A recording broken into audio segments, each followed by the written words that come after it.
Zoological పార్క్లో పెట్టినారు. నాది కాదు, నెహ్రూ జూలాజికల్ పార్క్ రిపోర్ట్ ఇది. ఇది Nehru zoological park report.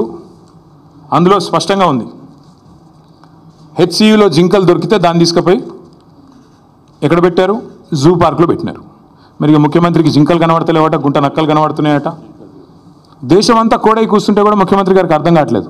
Once again I repeat, this press meet is to express our commitment to the people of Hyderabad that this 400 acres of land in Kanche Gachibowli, as soon as we come back into office in a matter of couple of years, we will make this the largest eco park which will be accessible to the citizens and also to the students of Hyderabad Central University.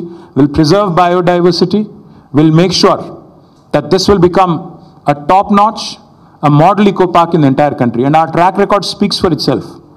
We are a government, BRS government, which had ensured that the highest green cover growth in the entire country happened in a decade during our tenure. So that's our commitment to environment, and that's our commitment to the cause. And I appeal once again to the real estate companies which are eyeing this land. Please don't find fault with us later. We are saying it clearly ahead of time. Please do not participate in the auction. That land belongs to the future of Hyderabad. Please do not buy an inch. If you are going to invest money, you will be losing it. And please do not blame us. Please do not, say that there is a policy change later. We are extremely clear, and this is the commitment of Honorable KCR Garu, who is basically the founding father of Telangana in a way.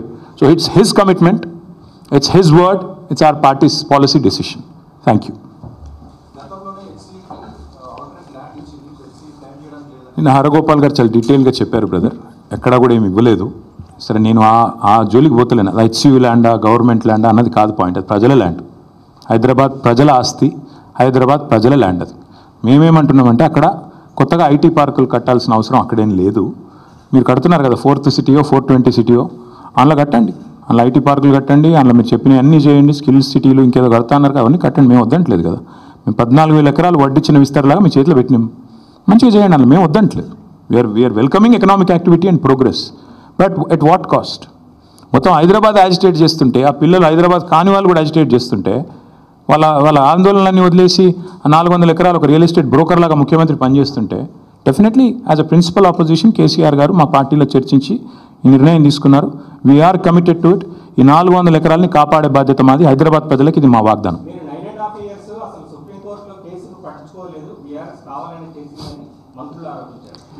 మంత్రులు నేనేమంటున్నా అంటే, వారికి పాపం విషయం తెలియదు. Government వాళ్ళది వచ్చింది డిసెంబర్లో, కోర్టు తీర్పు వచ్చింది బహుశా మార్చిలో అనుకుంటా, 3-4 నెలల్లో. ఆ 3-4 నెలల్లో హియరింగ్ కూడా కాలే. ఏదో మాట్లాడతారు, తెలియక ఏదో వాగుతూ ఉంటారు. ముఖ్యమంత్రి గారు మెప్పు పొందడం కోసం 20% కోసం 30% కోసం మాట్లాడటం గురించి మాకు పెద్ద ఫికర్ లేదు. We are concerned about the future of Hyderabad. ఈ 400 ఎకరాల విషయంలో మా పార్టీ విధానం సుస్పష్టం. ఈ 400 ఎకరాలని ఒక హైదరాబాద్ మెచ్చే ఒక మణిహారం లాగా, ఒక ఈకో పార్క్ లాగా తయారు చేస్తాం. కాంగ్రెస్ స్టాండ్ ఏంటో చెప్పమని చెప్పండి, నేను కొడతాం.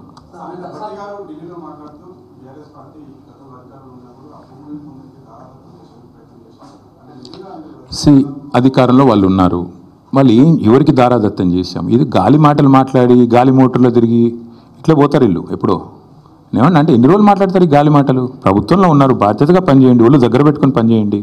ఎందుకు ఎన్ని రోజులు ఈ గాలి మాటలతో టైంపాస్ చేస్తారు? ఎవరికి దారాదత్తం చేశాము? సరే, ఇక నేనేమంటున్నా బ్రదర్, ఒక నిమిషం. ఇవాళ రేపు కాంగ్రెస్లో ఎవరు మాట్లాడారు? ఒక్క నిమిషం. ఇది బండి సంజయ్ ఐటెం నెంబర్ 6 ఏదే అది parliament reply. Item number 6 should read this. This is a reply given by government of India, not me.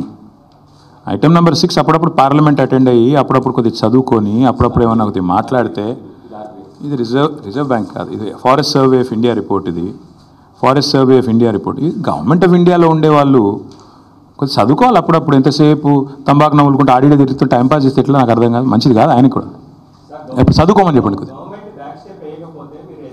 ఇప్పుడే చెప్పాను.